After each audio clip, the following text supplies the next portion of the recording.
Hello বন্ধুরা, তো আজকে আবারও একটা রান্না নিয়ে তোমাদের সাথে শেয়ার করতে চলে এসেছি। তো চলো, এখানে আমি কড়াইটা বসিয়ে দিয়েছি, তার মধ্যে সর্ষের তেল দিয়ে দিলাম।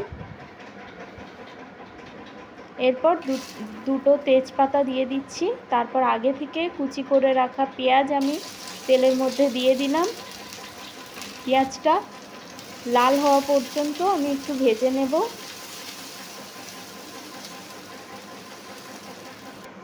তো এই যে দেখো, পেঁয়াজটা লাল হয়ে এসছে। এর মধ্যে আমি আগে থেকে টুকরো করে রাখা, ধুয়ে কেটে রাখা আলুগুলো দিয়ে দিলাম।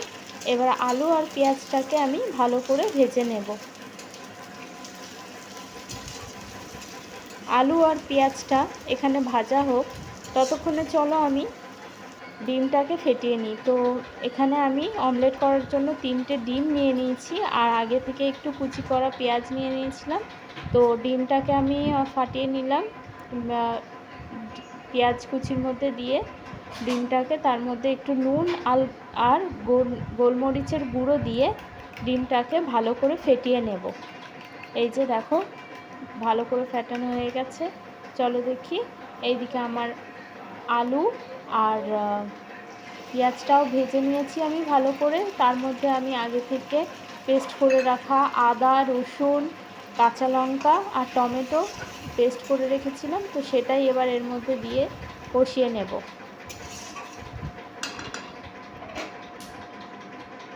ভালো করে কিছুক্ষণ কষিয়ে নেব। এবার এর মধ্যে দিয়ে দেব আমি নুন, দিয়ে দিচ্ছি স্বাদ মতো, আর অল্প একটু হলুদ দিয়ে দেব।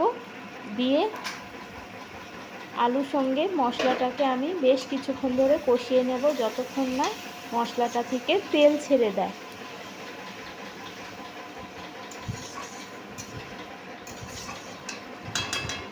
তো এবার আমি এটাকে একটু ঢাকা দিয়ে রাখবো। অন্যদিকে চলো, ঢাকা দিয়ে দিলাম। অন্যদিকে আমি আরেকটা গ্যাস ধরিয়ে নিয়ে একটা ফ্রাইং প্যান বসিয়ে দিচ্ছি ডিমটাকে অমলেট করে নেওয়ার জন্য। তো এখানে সর্ষের তেল দিয়ে দিয়েছি আমি ফ্রাইং প্যানের মধ্যে। তো ডিমটা এবার ভাজার জন্য দিয়ে দেব আমি ফ্রাইং প্যানে। তো ফ্রাইং প্যানের মধ্যে ডিমটা আমি ঢেলে দিলাম, ফ্যাটানো ডিমটা।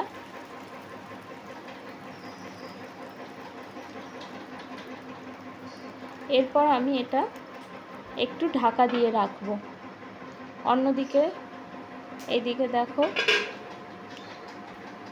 আলু আর মশলাটা কষানো হয়ে গেছে, তেলও ছেড়ে দিয়েছে মশলার থেকে।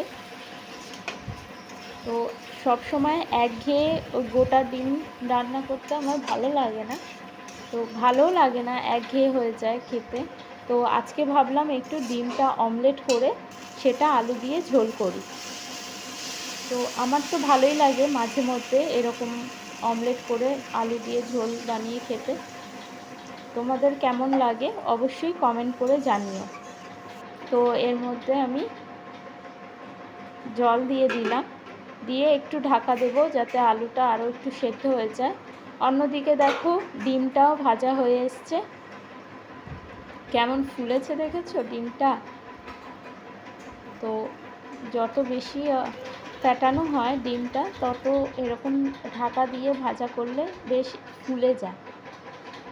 তো এখানে আমি ডিমটা ভাজা হয়ে গেছে, নামিয়েও নিয়েছি অমলেট করে, তারপর পিস পিস করে কেটে রেখেছি। অন্যদিকে দেখো, ঝোলটাও ফুটে উঠেছে, আলুটাও সেদ্ধ হয়ে এসেছে। তো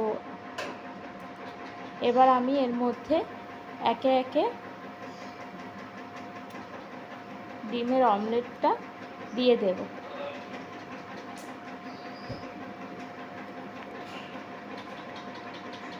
আমার এই রান্নাটা যদি তোমাদের একটুও ভালো লেগে থাকে, তাহলে অবশ্যই লাইক, কমেন্ট, শেয়ার করো অ্যান্ড সাবস্ক্রাইব করে দিও আমার চ্যানেলটাকে।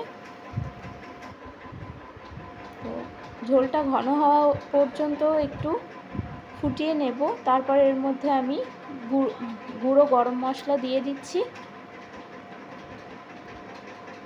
চলো, ডিমের অমলেটের ঝোল রেডি হয়ে গেছে।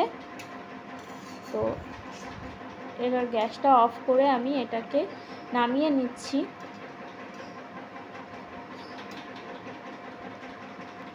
চলো, এই যে নামিয়ে নিয়েছি, আমার রান্নাটা পুরোপুরি কমপ্লিট হয়ে গেছে।